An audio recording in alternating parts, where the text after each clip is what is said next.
We are here at the restaurant Palacio de Cibeles in the center of Madrid, one of Madrid's high-end restaurants, which is a nice reflection of the gastronomic industry in Madrid. And what a better way to intro our next interview with one of the founders of one of Europe's fastest growing technology companies, a huge success story out of London, now taking over the world. We have with us this evening Will Shu, the CEO and founder of Deliveroo, who set up this company in only 2013 with one of his childhood friends.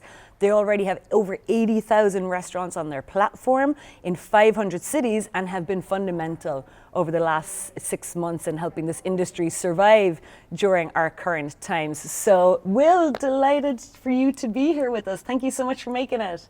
I'm really happy to be here. Thanks a lot. Thank you for this virtual edition of South Summit. We'll get you back into Madrid another time to experience some of the culinary experiences here that you and others have been supporting. Would love that. So listen, Will, complicated couple of months. I think Deliveroo's had an interesting role to play in all of this. Tell me what's been going on at the company with your customers. How have you been keeping things going? I mean, it's just, it's been pretty crazy. I guess we're a global business. So I'd say the first sort of COVID, the first areas that we learned of COVID and the impact on the three sides of our marketplace was in Hong Kong and Singapore, right? Because that sort of happened in January. And what we saw there was that the restaurants actually stayed open. I think those two places were pretty used to dealing with this type of situation. And so things kind of moved along as usual, except, demand went up, basically. Then what happened in Italy, Spain, France, and the UK was pretty different because restaurants just shut down, right? Governments put workers on furlough, which I think makes sense given you want to protect the public from obviously this terrible crisis. But what happened is what we saw happen was the restaurant supply on our platform fell dramatically, pretty much overnight. So you're talking about big chains, you're talking about independent restaurants. And we had no idea when these restaurants would reopen. And on top of that, what we saw that customers were very nervous about ordering food delivery, right? They had no idea if it would be safe. And so we felt a huge amount of responsibility in a hugely uncertain time. We felt a responsibility to our restaurant industry and to our partners to help them stay open and to generate revenue. We felt a responsibility to our riders to put measures in place that they could work safely. And then obviously, we also felt this enormous responsibility to get food to people who were most vulnerable and in many cases just couldn't leave the house.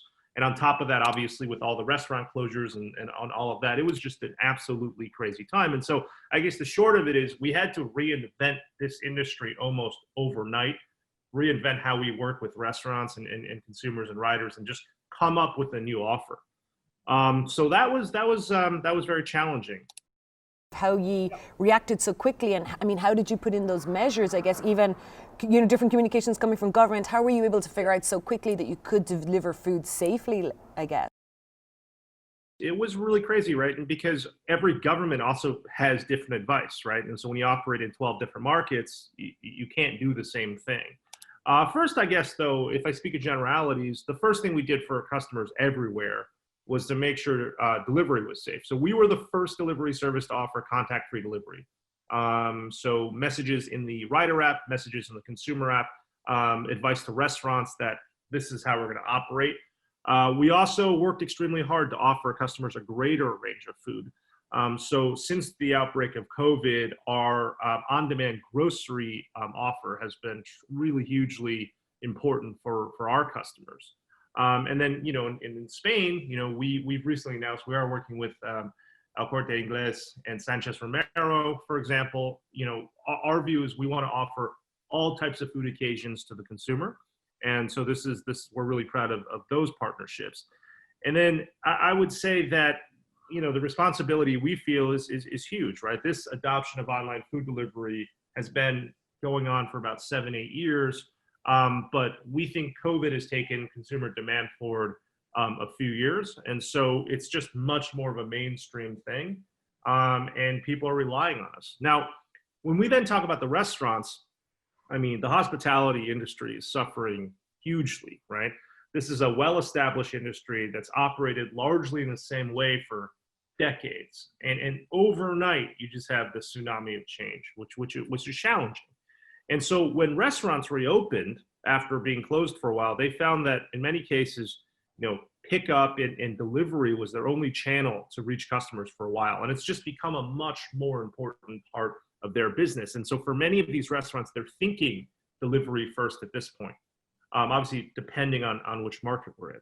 And so at Deliveroo, we have this huge role in helping our partners adjust rapidly to this change.